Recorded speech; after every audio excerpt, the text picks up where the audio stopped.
Assalamu alaikum and welcome back to the Queen of Web Academy channel where we make tech simple for everyone. Today, inshallah, we are diving into something super important, semantic HTML.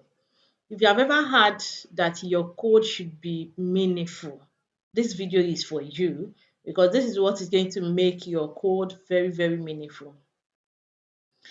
Semantic HTML means using tags that tell both the browser and humans what each part of your web page does.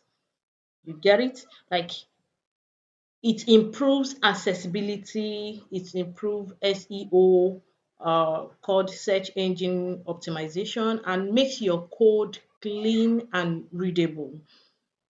So instead of just using div, I have taught you earlier that we use div to section each part of our web page as a beginner, but there are more specific tags we can use instead of using div everywhere. You use more meaningful tags like, okay, this place is header, this place is nav, this one is main, and so on. So before we dive deeper, don't forget to like this video and subscribe if you have never done that before. It helps more people like you find simple beginner friendly tech videos just like this.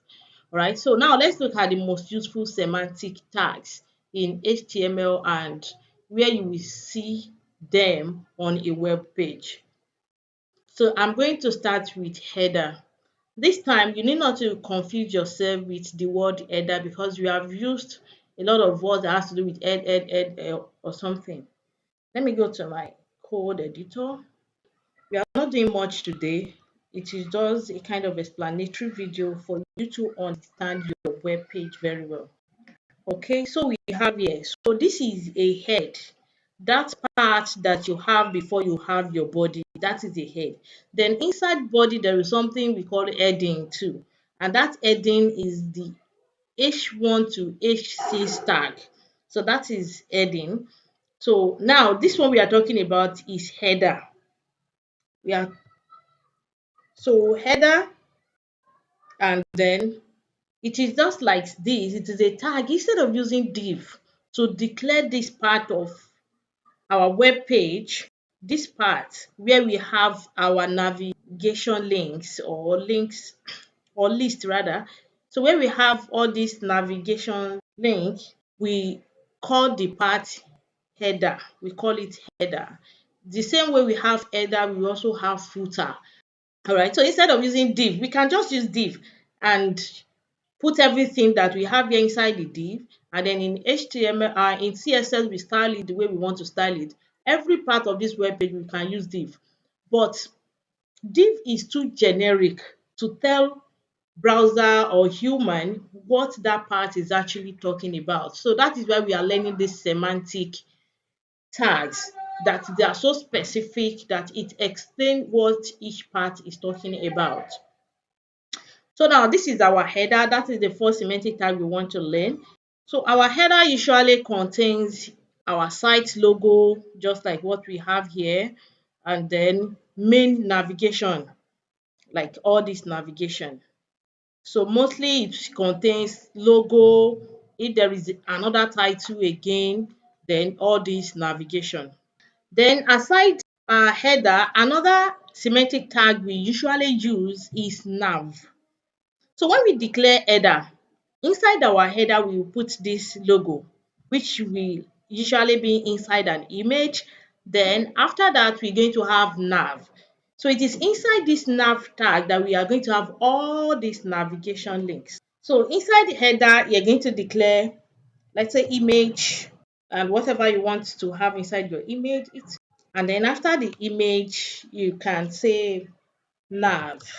So it is inside this nav that you're now going to include all the links that lead to other your major links that link to other parts of your web page. Like this, the articles, the books, the events, membership, newsletter. So all this will be put inside nav. Then after nav, we have main. Then this main is what we are going to have here. The main contains the main contents of your page, excluding the header and the footer. So once you have the header separately and you have footer below, what is in between is main. So all this place from this very place down like this, all these are inside main tag. So that is telling us that in your HTML, after you have declared your header, after you have declared your header and you put image, your logo there, then your nav, then outside the header, you're not going to declare main. So inside this main now is what we are going to is where we are going to have every other. So after this main, we can have footer. So that is another semantic. So instead of just using div for all of this, browser would understand that whatever that is inside this tag is your header, and whatever that is inside this is your main content, and whatever that is inside this is your this footer usually contains our contact, our copyright claims, policies, and all of that. Okay, so let's continue. It doesn't end here. So inside this main too, we have a lot of divisions, as you can see on this website. So as you can see on this website, we have a lot of content. We have this side one and all of that. So and then that takes us to the next semantic tag known as section. Section is used to group related content together. Just as you are seeing on this web page now, you will realize that what we have here is quite different from what we have here. Information here now, like we have image of this writer, so his name, the title of the article he wrote about. This is his article, and where you can continue. So all these like this can be put inside one section, and that is what section is doing. So inside main, we're going to have section like that. So inside section, then you can have maybe whatever content you want to put, any related content you want to put together. That I think, okay, let's say you want to give all of them background color. You want them all to have the same background color. That is what section is all about. Even inside section, you can still have another section again, just like so. Just like you can see here, when we look at this web page now, from this place to this place, they all have the same background color. Up to this side, up to this place, they all those one up there have the same background color. So you can put all of them inside one section. Then having done that, then you can so that you can use that to style all of them and give them the same background color you want to give them. After doing that, then you can put this alone inside another section, and that is what section does. Another thing we also have is article, and this is example of article like this. So all these are article on a web page. So it contains this, and all of that, and you can take them. There will be link that will take them to the main article. Are you getting it now? So we have this. So all this can be put inside articles. So inside your HTML, you can have section, then another section inside that section. Then section can be like two, three. It depends on how many sections you want to have under that. Then we go to the next one called article. So after having section, or even before another section, there may be article. So it depends on what you want to achieve on your web page. So immediately you have this article, anything you put inside this article, browser and any human would understand that this is going to the content inside here is about article. Maybe the author, the title of the article, the date of the article, and link to read more about the article or whatsoever. Unlike when you just use div and it doesn't give any clue except you add a class name and say, okay, class name of article. But instead of going that far, you can just use all these semantic tags. Article, there is something we call aside, and this is a good example of aside here. This one here. Can you see that? So we have this section at this side, and this one just come to this side. It has nothing. So it's just for sidebar or tips or extra information. It is not actually related to what we have here, to the main section. So it is just at this side to give us more information about something or tip or extra information or something. So like this, we have email newsletter, useful front end, and all of that. So in case you want to subscribe to their email newsletter, so you can just do that here. So this is example of what we put inside aside. And there is something you need to take note of. The fact that, let's say after this section, then we have aside.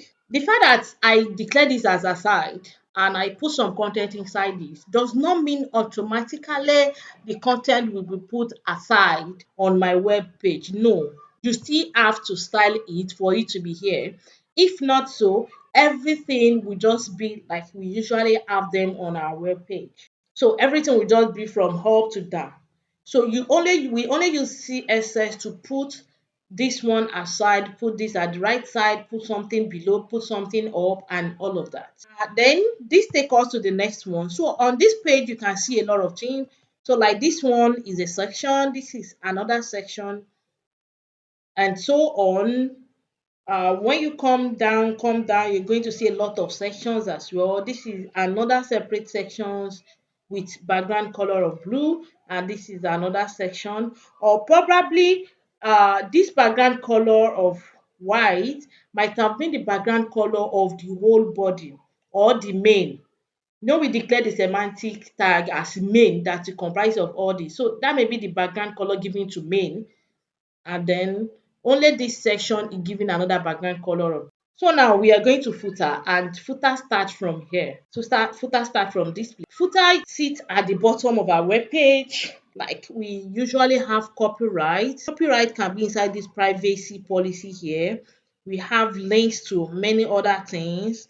We have contact information, our address, phone number, contact us, write for us, membership login, a lot of other links that might have even been on our header or on the main section. We are going to have them on footer as well. All right, so I believe you have seen how all these tags are used together in basic structure in our HTML code editor as we have here. So we have header containing our logo, then navbar. Then we come to main to have a lot of sections, aside, article, and so on. Then we come to footer where we have other links. So now you know semantic HTML helps your web page make sense, not just to you, but to browsers, to search engines, and even screen readers. So use the right tag for the right job. You get it? Don't just use div for everything, and don't use aside for your footer, don't use article for your sidebar and all of that. Make your code readable and meaningful. Your future self and your users will actually thank you because you're going to love the outcome. So don't forget to like, comment, and subscribe for more easy to follow web tutorials. Until next time, keep learning and keep coding. Bye.